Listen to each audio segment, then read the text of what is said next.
মধ্যবিত্ত সংসারে গৃহিণীদের জীবনে অনেক না বলা কথা, অনেক না বলা ইচ্ছা আর কিছু অপূর্ণ চাহিদা লুকিয়ে থাকে সারা জীবন ধরে মনের ভেতরে। সংসারের হিসাব মেলাতে গিয়ে আমরা মধ্যবিত্ত সংসারের গৃহিণীরা নিজের শখ, নিজের ইচ্ছা আর প্রয়োজনগুলো চুপচাপ মনের ভেতরেই রেখে দিই। কখনো নিজের জন্য নতুন কিছু কিনতে চাইলে আগে ভাবি সংসারের খরচ, সন্তানদের প্রয়োজন, পরিবারের ভবিষ্যৎ। তবুও একজন গৃহিণী হাসি মুখে সব কিছু সামলিয়ে রাখে।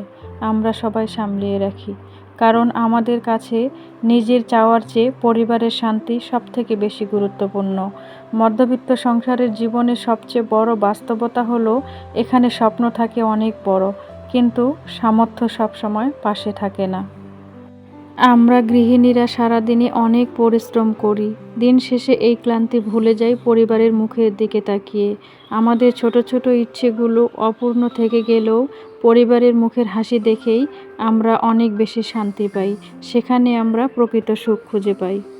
যদিও মধ্যবিত্ত পরিবারের গৃহিণীদের সব চাহিদা কখনোই পূর্ণ হয় না, কিন্তু তারপরেও পুরো পরিবার যদি ভালোবাসা দিয়ে পাশে থাকে, সেখানেই কিন্তু প্রকৃত সুখ নিহিত থাকে মধ্যবিত্ত পরিবারের গৃহিণীদের।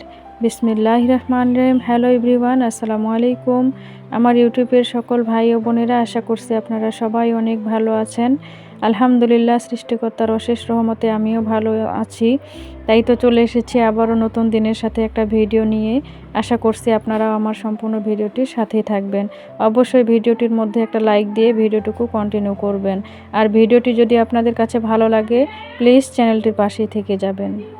কালকে যে ফ্রিজটা পরিষ্কার করেছিলাম সেটা আপনাদেরকে দেখিয়েছিলাম। তো এটা কিন্তু বিকেলবেলার ভিডিও ছিল।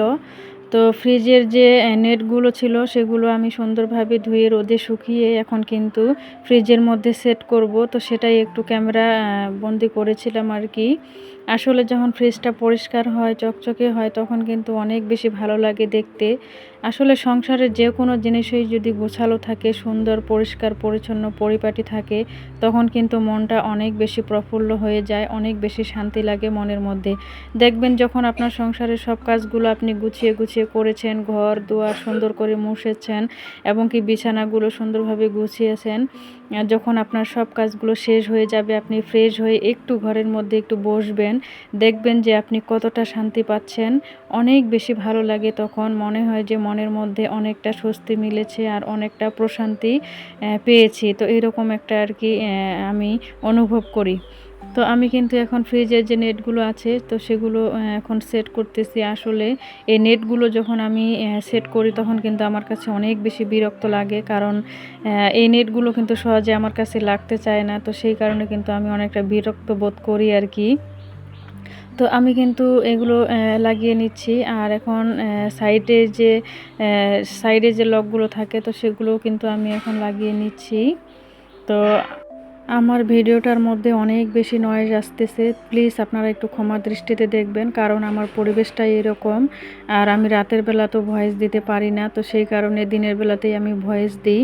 তো আপনারা সবাই একটু ক্ষমা দৃষ্টিতে দেখবেন আমাকে। এইরকম নয়েজগুলো যে আসতেছে, আসলে আমি কি করব, আসলে বলার কিছুই নেই। কি করব, কি বলবো আপনাদেরকে।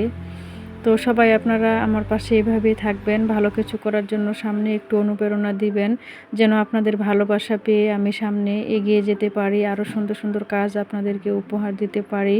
তো আমি ফ্রিজটা কিন্তু সব কিছু সেট করে দিয়েছি, দিয়ে একটু কাপড় দিয়ে মুছে দিয়েছি। তারপরে আমার হাজব্যান্ড কিন্তু শুক্রবারে বাজার নিয়ে এসেছিল, তখন কিন্তু চালটা শেষ হয়ে গিয়েছিল। তো ও কিন্তু 50 কেজি চালের বস্তা যে আছে তো সেগুলো কিন্তু নিয়ে এসেছিল। আর মেজোর মধ্যেই বস্তাটা ছিল আর কি, আমি সেটা তো আর একবারে উঠাইতে পারবো না। তো সেই কারণে কি করলাম, একটা বড় পট আছে, সেই পটের মধ্যে এক পট চাল ঢুকিয়ে নিচ্ছি।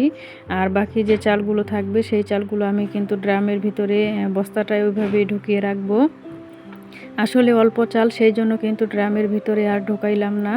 তো এই কারণেই কিন্তু বড় যে কন্টেনারটা আছে সেখানে কিছু চাল রেখে দিলাম। আর বাকি যে চালগুলো আছে সেগুলো কিন্তু আমি বস্তা আকারেই আমি ড্রামের ভিতরে ঢুকিয়ে রাখলাম আর কি। তো আমি এই যে শুক্রবারের যে বাজারগুলো এনেছিল আমার হাজব্যান্ড, সেগুলোই কিন্তু আপনাদেরকে একটু দেখাচ্ছি। তো তো যদিও এই ভিডিওটা আমার আগে দেওয়া উচিত ছিল, তো পরে হয়ে গেছে। আসলে আজকের ভিডিওটা আমার 2-3 দিনের ভিডিও আর কি। তো জোড়াতালি দিয়ে আর কি ভিডিওটা বানিয়েছি। যদি খারাপ লাগে প্লিজ একটু ইগনোর করবেন, আমাকে একটু ক্ষমা দৃষ্টিতে দেখবেন। আসলে প্রতিটা কাজ আমি আপনাদের সামনে ধারাবাহিকভাবে শেয়ার করতে পারি না। আসলে এমন একটা পরিবারের মধ্যে থাকি, এখানে কিন্তু অনেকটা আমাকে লজ্জাও লাগে, সংকোচ বোধ করি। তো ভাসুরগুলো বাসায় থাকে, তো সেই কারণে আমি কিন্তু পারি না আর কি। আসলে যতটুকু পারি ততটুকুই আপনাদের সাথে শেয়ার করি। আর আমি কিন্তু এখন বাজারগুলো গুছিয়ে নিচ্ছি। এখানে কিন্তু শসা ছিল, তারপরে পটল ছিল, তারপরে ভেন্ডি ছিল, আর পেঁয়াজ ছিল, মুরগি ছিল আর কি। তো খুব বেশি বাজার না আর কি, টুকিটাকি যে বাজারগুলো প্রয়োজন ছিল তো সেগুলোই কিন্তু নিয়ে এসেছে আমার হাজব্যান্ড। আর আমার ছোট্ট মেয়েটা দেখেন আমার পাশেও কিন্তু সব সময় থাকে, আর আমার সাথে কিন্তু কাজ করতে ও অনেক বেশি পছন্দ করে। তো বড় মেয়েটা আবার এমন না, তো ছোটটাই এরকম, ও সব সময় আমার পাশে থাকবে, আমার কাজে হেল্প করবে। আমাকে কালকে বলতেছে, আম্মু আমি যখন বড় হব তখন তুমি শুয়ে থাকবা, আর আমি আমি তোমার রান্না বাড়াগুলো করে দেব, তোমার সব কাজগুলো আমি করে দেব। ও কিন্তু এরকম করে আমাকে বলতেছে। আমি বললাম আচ্ছা ঠিক আছে, তুমি আগে বড় হও, তখন আমার সব কাজগুলো করে দিও। তো ও আসলেই কিন্তু অনেকটা মানে কি বলবো, আমার বড় মেয়ে আর ছোট মেয়ে দুজনেই কিন্তু অনেক বেশি ডিফারেন্স আছে দুজনের মধ্যে। তো একটা হয়েছে ওর বাবার মতো, আর একটা হয়েছে আমার মতো, এই আর কি। তো আর এখন কিন্তু আমি অনেকগুলো কাপড় ধুয়েছিলাম, সেই কাপড়গুলো কিন্তু রোদে শুকাতে দিব। আর আমাদের এদিকে কয়েকদিন থেকে তো অনেক পরিমাণে বৃষ্টি হচ্ছে। তো ঈদের আগে আমাদের এখন ঈদের অনেক বেশি প্রস্তুতি নিতে হয় গৃহিণীদের। তো গৃহিণীদের সংসারের কাজকর্ম তো অনেক বেশি আমাদের বেড়ে যায়। তো আমরা কিন্তু ততটাও করতে পারি না, কারণ অনেক পরিমাণে বৃষ্টি হচ্ছে। দিনের বেলাতে হালকা পাতলা যদিও রোদ থাকতেছে, আবার কোনো সময় রোদ থাকে না। তো আসলে এইভাবে তো বেশি কাপড় বা কোনো ভারী কাজও করা যায় না, যে রোদ থাকে না, বৃষ্টি হচ্ছে, এখনই বৃষ্টি এখনই রোদ, এরকম একটা অবস্থা আর কি। প্রত্যেকটা রাতেই অনেক পরিমাণে ঝড় বৃষ্টি হচ্ছে। তো আজকেও দেখেন কিন্তু কোনো রোদ নেই, তো সেই কারণে কিন্তু বেশি কাপড় ধোয়ার আর সাহস করি নাই, যে তখন আবার কাপড়গুলো ঢিপ হয়ে থাকবে। যেগুলো প্রয়োজনীয় ছিল সেগুলোই কিন্তু ধুয়ে এখন রোদের মধ্যে আমি দিচ্ছি। তো রোদ নেই, তারপরেও আর কি তো বাইরে শুকাতে দিচ্ছি। এখানে যতটুকু হবে আর বাকিটা ফ্যানের নিচে দিব, তখন কিন্তু শুকিয়ে যাবে। তো এইভাবেই কিন্তু আমি প্রতিদিন আমার সংসারের কাজগুলো করি। তো আসলে সংসারের কাজগুলো যদি আমরা ধারাবাহিকভাবে করি, একেবারে কাজ শুরু করব, একবারে কাজ শেষ করব, তো আসলে জিরিয়ে কাজ করলে সেই কাজগুলো করতে কিন্তু অনেক বেশি সময় লাগে, তাই না? যখন যেটা কাজ করব সেটা শেষ করব, তারপর সেখান থেকে উঠব, তাই না? আমি কিন্তু এটাই করি সবসময়। কোনো কাজ আমি একটু করলাম আবার একটু জিরাইলাম, তো এইরকম কাজ কখনোই কিন্তু আমি করি না বা পছন্দ করি না। সব সময় কাজটা শুরু করব, শেষ করে সেখান থেকে বিদায় নিব। তো আজকের মতো এখানেই আমার ভিডিওটি শেষ করব। সবাই ভালো থাকবেন, সুস্থ থাকবেন, আর আমার জন্য দোয়া করবেন। অন্য একটা ভিডিওতে দেখা হবে। আল্লাহ হাফেজ, আসসালামু আলাইকুম।